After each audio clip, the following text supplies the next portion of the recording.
미국 연방준비제도가 금리 정책 결정과 관련해 촉각을 세우고 있던 뜨거웠던 고용시장이 서서히 그 열기를 잃어가는 모양새다. 시장 수요 압력이 약화하고 각종 고용지표가 2년 전 수준으로 되돌려지고 있다. 이에 미 국채 수익률도 둔화하고 있다. 투자자들은 내달 있을 연방공개시장위원회에서 금리 인상보다는 동결에 더 많은 표를 던지고 있다. 추가적인 금리 인상과 신중한 통화 정책 가능성, 즉 매와 비둘기 가면을 반쪽씩 쓴 제롬 파월 연준 의장의 입에 관심이 쏠리고 있다. 미국 금리 동결 가능성이 커지면서 국내외 증시가 강세를 보였다. 이날 코스피 지수는 전장 대비 9.06포인트 오른 2561.22에 거래를 마쳤다. 코스피는 3거래일 연속 상승세를 이어가고 있다.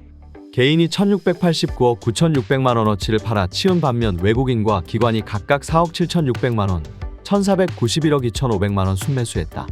코스닥은 전장 대비 7.57포인트 오른 923.81에 거래를 마쳤다. 국내 증시뿐 아니라 뉴욕 증시도 마찬가지 흐름을 보였다.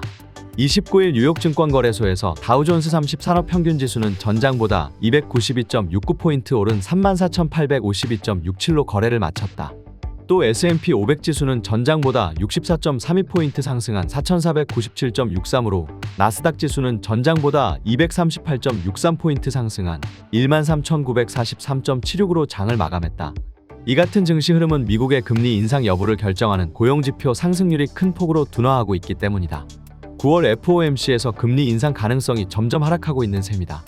이날 미국 노동부가 공개한 구인이직 보고서에 따르면 지난 7월 미국 내 구인 건수는 882만 7천 건으로 2년 5개월 만에 900만 건 밑으로 낮아졌다. 이는 로이터 통신이 집계한 전망치보다 63만 8천 건이나 하회한 수치다.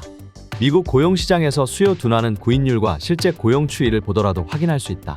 지난 6월 5.5%였던 구인율은 지난달 5.3%로 하락했으며 고용은 577만 3천 명으로 전월 대비 16만 7천 명 감소하며 코로나19 사태 이전 수준으로 돌아갔다. 직장을 쉽게 그만두던 분위기도 줄었다. 지난달 퇴직자는 354만 9천 명을 기록했는데 이는 2021년 2월 이후 최저 수준이다. 숙박과 음식업종, 의료서비스, 금융까지 전반적으로 퇴직자가 감소한 것으로 나타났다. 여기에 연준이 금리 정책 결정에 큰 비중을 두는 8월 고용도 줄어들 것으로 전망되면서 9월 금리 동결론에 근거를 대고 있다. 블룸버그 등에 따르면 이달 비농업 부문 신규 고용은 전월 대비 17만 건 늘어 전월 증가 폭 대비 소폭 줄어들 것으로 전망된다. 다만 시간당 임금의 연간 상승률과 실업률은 전월과 동일한 수준으로 나타날 것으로 보인다. 그러나 지난달 구인 건수가 전망치보다 큰 폭으로 하락한 것을 비춰볼 때 전망치보다 더 하락할 가능성은 있다. 고용지표 둔화로 미 국채 2년물과 10년물이 크게 반응했다. 이날 미 국채 2년물 수익률은 전일 대비 15bp 하락한 4.89%를, 10년물 수익률은 전일 대비 8bp 하락한 4.12%를 기록했다. 실제 국채 수익률 하락은 미주가 상승을 이끌었고 한국 증시에 영향을 미쳤다. 시카고 상품거래소 패드워치는 9월 금리 동결 가능성을 86.5%로 보고 있다. 그 다음 FOMC가 열리는 11월에도 금리 동결 가능성은 51.2%로 0.25%포인트 인상 가능성보다 우위에 섰다. 시장의 동결 기대 속에서도 파월 의장의 입에 대한 경계는 보이고 있다. 추가적인 금리 인상 가능성을 파월 의장이 아직은 붙잡고 있기 때문이다.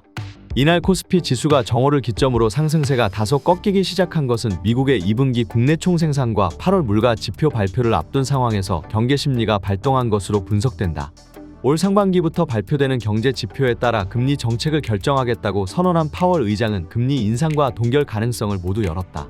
파월 의장은 지난 25일 와이오밍주 잭슨홀에서 열린 경제정책 심포지엄 개막 연설에서 우리는 적절한 경우 금리를 추가로 인상할 준비가 되어 있으며 인플레이션이 목표를 향해 지속적으로 하락하고 있다는 확신이 들 때까지 제한적인 수준에서 정책을 유지할 계획이라면서도 한편으론 신중하게 진행할 수 있는 위치에 있다고 말해 9월 FOMC까지 발표되는 경제 지표와 금리 정책의 연관성을 강조했다.